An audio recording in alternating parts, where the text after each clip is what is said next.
Kota Semarapura memiliki segudang karya seni yang dapat menarik wisatawan.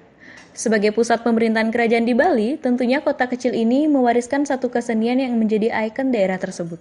Dari tidurku dan mimpi-mimpi terasa indah dunia. Seni lukis Wayang Kamasan. Desa Kamasan merupakan desa seni di Kabupaten Klungkung yang terletak di semenanjung selatan Kota Semarapura. Desa Kamasan menunjukkan jati dirinya sebagai desa seni melalui seni lukis Wayang Kamasan. Kini ku telah mengerti. Desa Kamasan masih mempertahankan tradisinya dengan begitu kental, terlihat dari penduduk sekitar yang mata pencahariannya sebagian besar adalah seorang seniman. Di samping lukisan Wayang Kamasan, masyarakat sekitar juga merupakan pengrajin seni ukir selongsong peluru, pengrajin seni uang kepeng atau pis bolong, dan pengrajin kain tenun.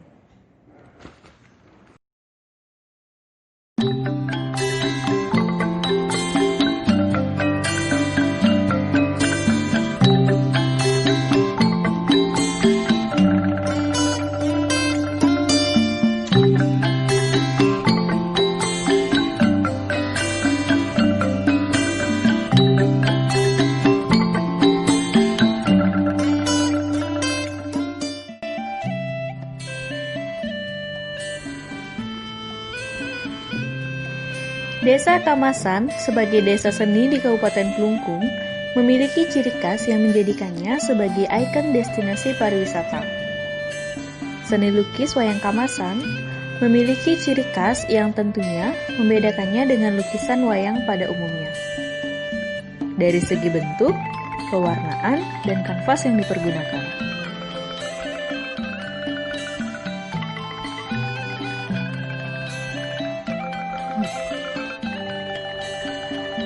Pada mulanya, seni lukis Wayang Kamasan berlangsung secara turun-temurun beregenerasi dari masa pemerintahan Kerajaan Kabupaten Klungkung. Untuk mewadahi seniman lukis cilik, sanggar keluarga Pandey Sumantre dan sang maestro seni lukis Wayang Kamasan, Nyoman Mandre, menjadi salah satu payungnya.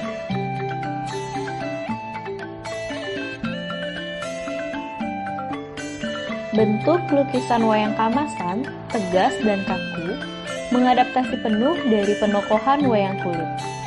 Warna alami sebagai dasar keunikan lukisan Wayang Kamasan, serta kanvas yang terbuat dari kain belacu, yang diproses dengan bubur beras, ditumbuk dan disetrika dengan kerang laut, menjadikan lukisan Wayang Kamasan begitu berbeda dari lukisan wayang pada umumnya.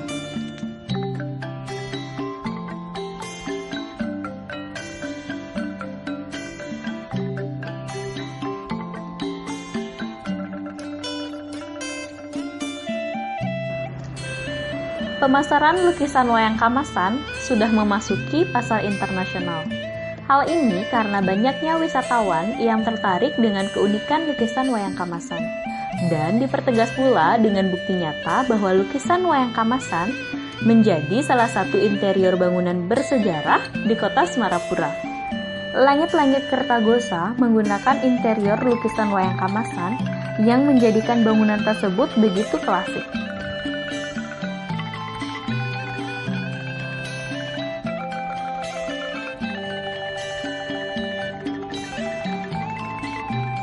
Melihat begitu antusiasnya wisatawan dan para seniman cilik dalam menggeluti seni lukis Wayang Kamasan, tentunya eksplorasi dari seni lukis Wayang Kamasan harus dikembangkan dengan sebaik-baiknya.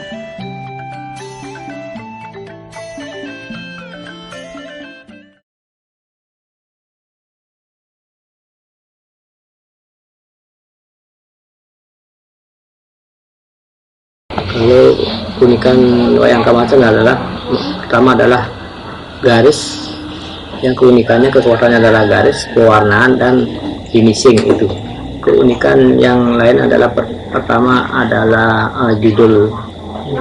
judulnya ada Ramayana, Mahabharata, dan Panji ada juga, dan kehidupan Bali juga ada. Itu keunikan Wayang Kamasan. Yang keunikan lagi adalah kanvasnya dibuat dari dasarnya kain belacu, diproses dengan bubur beras, lalu dijemur dan setrika dengan kerang laut supaya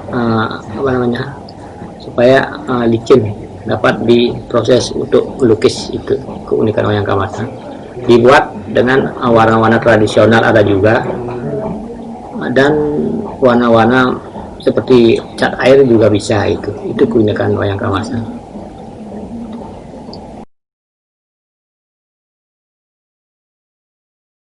Lalu sejarah wayang kamasan yang saya tahu adalah sejak zaman kerajaan Klungkung sudah ada. Yang pertama suku yang digeger sampai ke Klungkung sudah ada wayang kamasan sejak dulu. Saya dengan angka tahun saya tidak detail lebih tahu untuk angka tahunnya. Yang terpenting adalah sejak zaman kerajaan Klungkung sudah ada wayang kamasan yang tercantum dalam di Kota Gose dan di Balikambang. Itu bukti nyata sejarah wayang kamasan yang ada.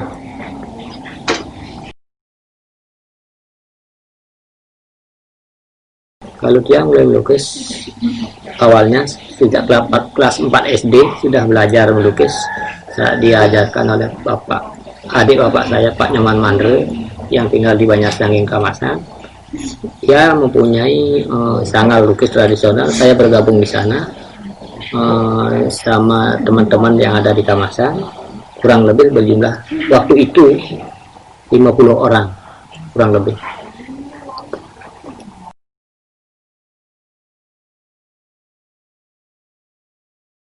Kalau saya keistimewaannya genre itu ya, keistimewaan saya mungkin kalau saya yang itu penting adalah orang lain yang bisa menikmati lukisan saya. Pertama mungkin kekuatan saya adalah garis dalam suatu sket wayang kamasan dan finishing. Itu kekuatan saya dalam lukis wayang kamasan.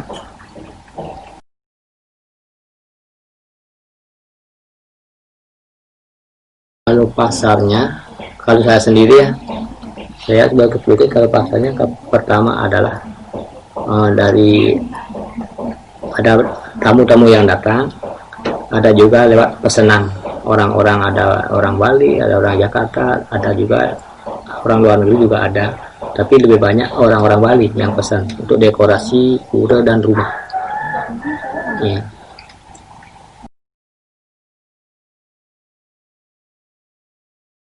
Itulah semenjak saya tahu adalah sejak zaman dahulu sudah sebagai lambang ikon zaman kerajaan, sudah lambang ikon wayang Klungkung pada umumnya. Kamasan pada anunya sudah jadi ikon sejak dulu. Zaman kerajaan sudah. Pertama kan seni lukis yang pertama kan ada di Klungkung sebenarnya, sebelumnya menyebar ke seluruh Bali dengan adanya wayang kamasan. Itu yang saya tahu.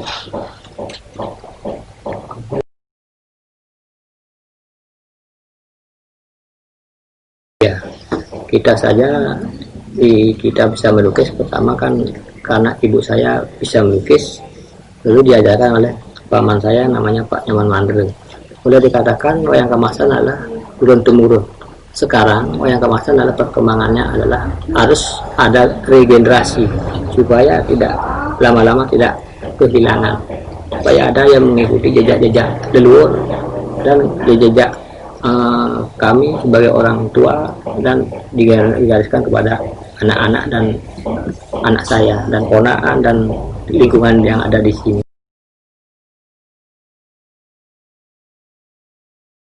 Ya, sekarang kan pertama sejak tahun 70-an itulah Pak Mandre namanya membuat sanggar untuk pengembangan wayang kamasan. Sampai sekarang ada sanggarnya di sana, di banyak-banyak di Banyarsangin. Dia punya murid untuk pelestarian budaya yang ada. Itu Pak Nyaman Mandre. Yang sekarang saya sebagai generasi muda, untuk generasi beliau, kita berusaha untuk mendidik anak-anak SD sampai SMP yang mau diajak untuk melukis. Seperti anak saya sudah bisa melukis, ini ponakan saya baru belajar.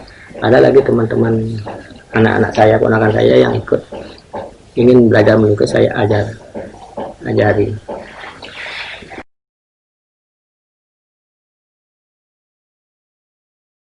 harapan saya kan bagaimana kita mempunyai budaya lukisan wayang kamasan yang sudah diturunkan dari dulu supaya tidak punah nantinya. Kita harus berjuang untuk bagaimana.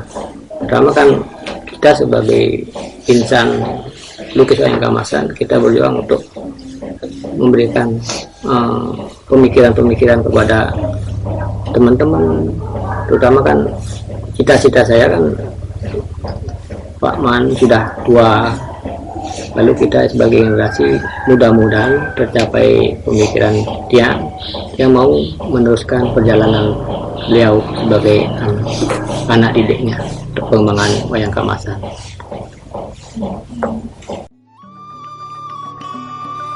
Lukisan wayang kamasan yang memiliki keunikan baik dari segi proses pembuatan, alat dan bahan yang dipergunakan, serta cerita yang diangkat, tentunya lukisan wayang kamasan memberikan nuansa baru dalam karya seni lukis. Tidak hanya dikenal sebagai ornamen langit-langit, lukisan wayang kamasan juga berfungsi sebagai hiasan dinding, cindramata khas Kelungkung, dan tentunya sebagai media pembelajaran, khususnya mata pelajaran agama dan sejarah. Sebagai media pembelajaran, lukisan wayang kamasan mengangkat berbagai cerita pewayangan. Di antaranya, ada Mahabharata sampai dengan Perang Baratayuda, ada Ramayana, beberapa adegan penting yang diangkat, kemudian ada Sutasoma, sama halnya seperti Ramayana, Sutasoma juga diangkat beberapa adegan yang penting. Kemudian ada Malat, seperti pengguntingan Panji. Kemudian ada Tantri, seperti Begawan Dharmawasmi, dan Pedanda Baka, dan lakon-lakon lainnya, yang tentunya bisa dijadikan sebagai lakon yang dilukis dalam seni lukis wayang kamasan.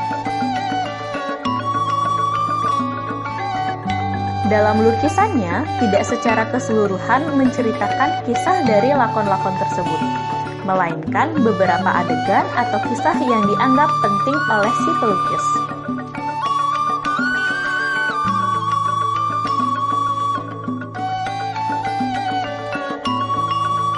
Di Kabupaten Kelungkung sendiri, pemerintah Kota Kabupaten Kelungkung telah merealisasikan promosi lukisan wayang kamasan melalui kegiatan Expo yang dikemas dalam Festival Semarapura kedua pada bulan April tahun 2016. Nah, untuk itu, dari kita sendiri menanggapi realisasi pemerintah Kota Kabupaten Kelungkung, tentunya kita juga harus turut serta dalam melestarikan dan mempromosikan seni lukis wayang kamasan.